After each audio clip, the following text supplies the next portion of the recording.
The strongest force in the human personality is the need to remain consistent with how we define ourselves. I'm going to say that again. The strongest force in the human personality is the need to remain consistent with how we define ourselves. What does that mean? We live in a world of so much uncertainty now because change happens how often? Constantly. Men's roles, women's roles, jobs, environments, businesses, bam, bam, bam, it's all changing. So we have a need as human beings for certainty. We're not certain about relationships, businesses, time. We're not certain about a lot, but one thing at least we're certain about is I know who I am. If you don't know that, you freak out and you have what's called an identity crisis. We can't make any decisions, you're freaking out. So we all define ourselves subconsciously. So some people see themselves as being extraordinarily conservative. Are they going to do something crazy? They're going to know, hey, I'm not that kind of person. What kind of person? I don't know, but I'm not that kind of person. Isn't that true? If you think you're outrageous, you move differently, you talk differently, you do things differently. There's no one right or wrong, but most of us have trapped ourselves in an old identity. We've never updated who we are today. And so you go learn something, a skill, a talent, or ability, but your identity is, this is who I am, and so you never far surpass it. I'll give you a metaphor, and this will make more sense. If in this room we set the thermostat at 78 degrees, and the temperature drops, let's say 78 degrees is a metaphor for your comfort zone, not your goals, your comfort zone, which is known as your identity. Okay, people have goals that are more than their identity. That's why they don't usually get their goals, unless they expand their identity. So 78 degrees is how your body weight, not your goal, but the one you're comfortable with that you live regularly. 70 degrees is how much intimate emotion you have in your personal relationship. 70 degrees is how much money you need to make to feel comfortable, not your ultimate goal, but your comfort zone. 70 degrees is the kind of relationship you need to have with God. That's at 78 degrees. And let's say the temperature drops to 72. What happens? This thermostat in your brain goes, hey, hey, hey, I am a 78 degree or not 72. And what happens? Heaters kick on. The heaters kick on to give you some kind of drive, to change it, to make it better, to do something. How many of you ever experienced a part of your life, your body, your finances, somewhere where it dropped and it wasn't good enough and you felt drive to change it? How many have had that experience? Say, I. Now, if it's 72 degrees and you're supposed to be at 78, you try to change it and it doesn't work, and try something else doesn't work, try something else doesn't work. After a while, nobody wants to have disappointment and pain. So what some people do is they lower the thermostat. They go, I'm not a 78 degreer, I'm a 72 degreer. Those 78 degreers are full of themselves. I'm downsizing and being smarter. Next thing you know, they're at 68, then they're at 54. By the way, when they get to 54, who do they surround themselves with? 78 degree people? Who do they surround themselves with? 50 degree people, so they can feel good about themselves on a regular basis. Isn't it true? Now, you people are not like that. You're all overachievers. So if you drop down to 72 degrees, you don't settle. You try something doesn't work, you do something else. Break through, get a seminar, learn something, get a cut, whatever it takes, I do it. And by the way, do you stop when you get back to 78 degrees, people? Yes or no? No, you get to 80, 85, 90, 95, 98, 99 degrees, and all of a sudden your brain goes, what are you doing? Who do you think you are? You're not a 99 degree. What are you doing up here? What the heck are you doing? And as soon as you realize you're outside your comfort zone, your brain clicks on, and guess what happens? The heaters stop, and you lose your drive. And now instead of selling, you're shopping. Right? Now all of a sudden, you're in a position where if that's not enough, the air conditioners kick on, and you begin to sabotage yourself to get you back to where you think you deserve to be. How many of you, I know none of you have done this, but how many have seen other people sabotage themselves? How many have seen other people do this kind of stuff? I thought so, right? How many of you ever sabotage yourself? Say, I. If you don't raise your hand, you lie about other things too, don't you? Come on. How many of you have been in a relationship and it's going really well, and then you say something, you go, why did they say that? You know what's going to screw it up? How many of you have ever done this? Say, I. So sabotage is because you're outside your comfort zone, you're beyond your identity. So the reason I tell you this is today, to get the most out of this day, one, change your state, because the fastest way to change your identity is to do things you don't normally do, and your brain will go, I don't do this, I just did it, it felt good, maybe I could do this, maybe I'm more. Does that make sense? What gives you the edge? It's understanding why people do what they do. Because if you understand why, you can have powerful positive influence. It says everything human beings do, they do for one of two reasons. We know what they are: to avoid what? Or to gain what? Now, as overly simplistic as that is, everything we do to avoid pain or gain pleasure, it's not quite true. Here's what I mean by that. We avoid what we associate pain to. We don't avoid real pain. We avoid what we associate pleasure to, because we're not dogs. As human beings, can we decide to make something that's painful actually pleasurable? Is that possible, yes or no? Can a hunger striker go on a strike and feel the physical pain of hunger and convert that into ecstatic feelings because they believe they're doing something that's morally right, yes or no? So we have the power to change what things mean to us and therefore what we feel in our body about them. We are not just like dogs. You know, a Nelson Mandela can be locked up for almost 27 years, right? And be in a position where it wasn't painful. When I met him the first time, I said, how did you survive that? And he looked at me with this really indignant look, like, how dare you even use such a word? And I looked at him and he said, I didn't survive that. He said, I prepared. I thought, whoa. He said, I knew one of two things would happen. Either I would die and it would spark a revolution of change, or I would live and I have to be prepared to lead. And to be a real leader, I need to be prepared for that. I mean, can you imagine a man coming out and don't want to kill everybody? If someone took a quarter of a century of your life, you might be just a smidge upset, wouldn't you? But instead, he comes out and says, you know what? You guys that put me in jail, lead with me. That's what human beings are capable of. But that means taking control of what equals pain and what equals pleasure. Most of us, though, live like dogs. We let other people train us what equals pains or pleasure so we fit into their world. We must take control of that process. And leadership, management, salesmanship is all influence, which is changing what people link pain and pleasure to. As long as someone links pain to something, they want to avoid it. If they link pleasure to it, they're going to go for it.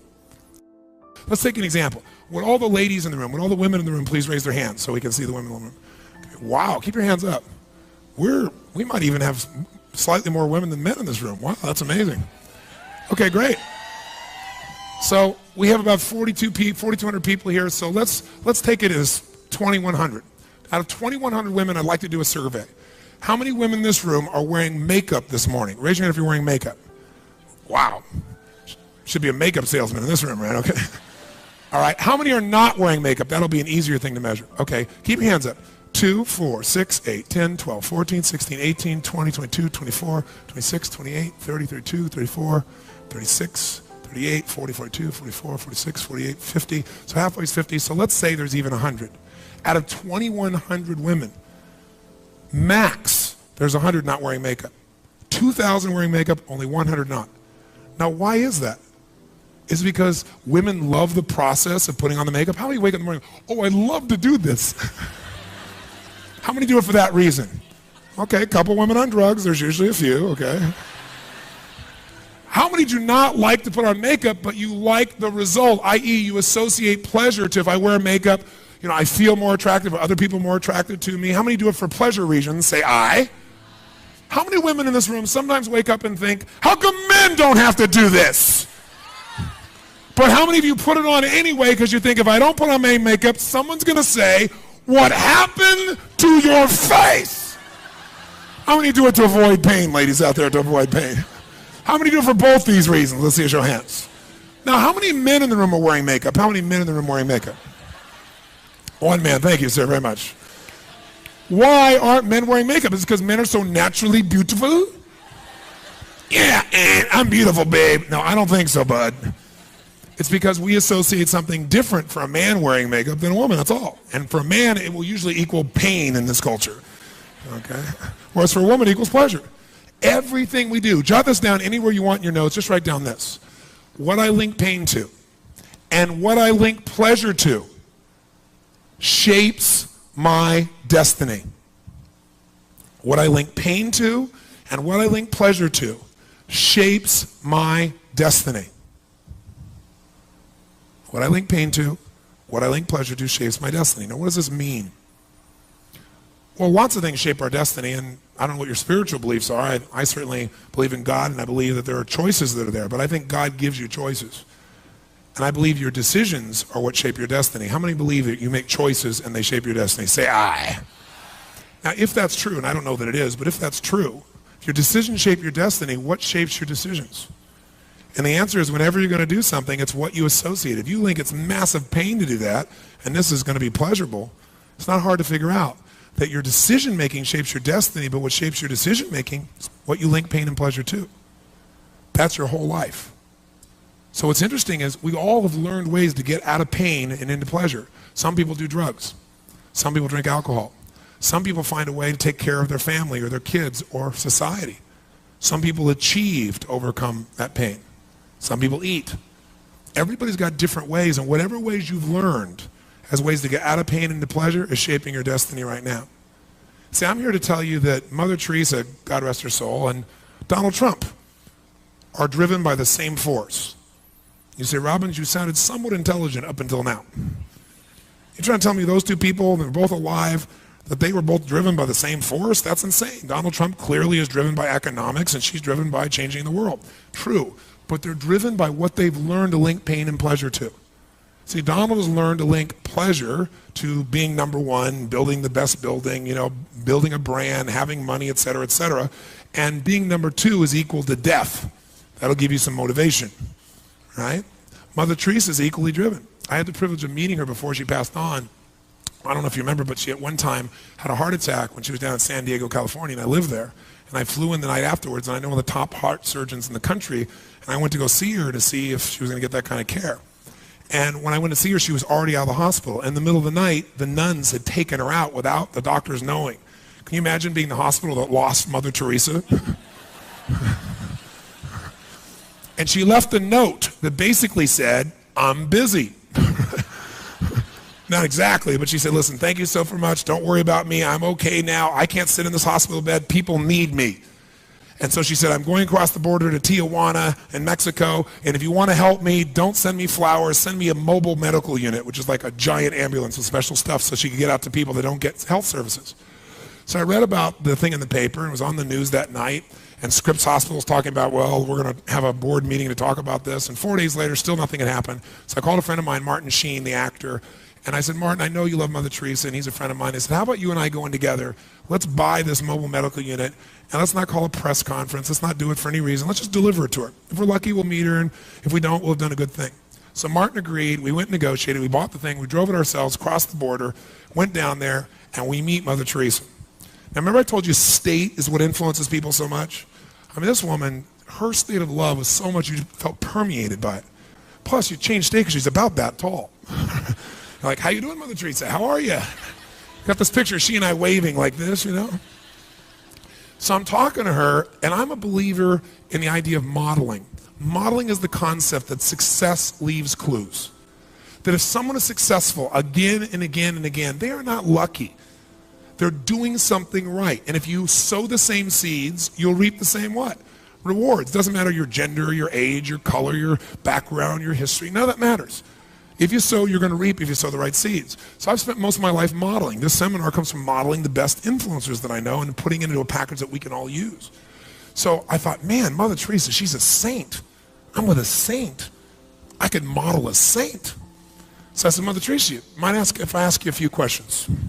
She said, no, that'll be fine, Tony. I said, I'd like to know what gives you ecstasy in life? What gives you absolute, total ecstasy? And then the second time I said ecstasy, I went, ecstasy and none. Ooh, right? I went like, well, what juices you? And I went, juices you? And she started, I thought she was choking to death. I was about to give her mouth to mouth. And then I thought, maybe I should wait.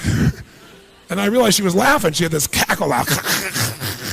She said, you can use the word ecstasy with me. I said, really? I said, all right, well, what gives you ecstasy? And I'll never forget. She paused. She looked at me, she said, Tony, what gives me ecstasy is to see a person die with a smile on their face. And I thought, whoa, not number one on my list.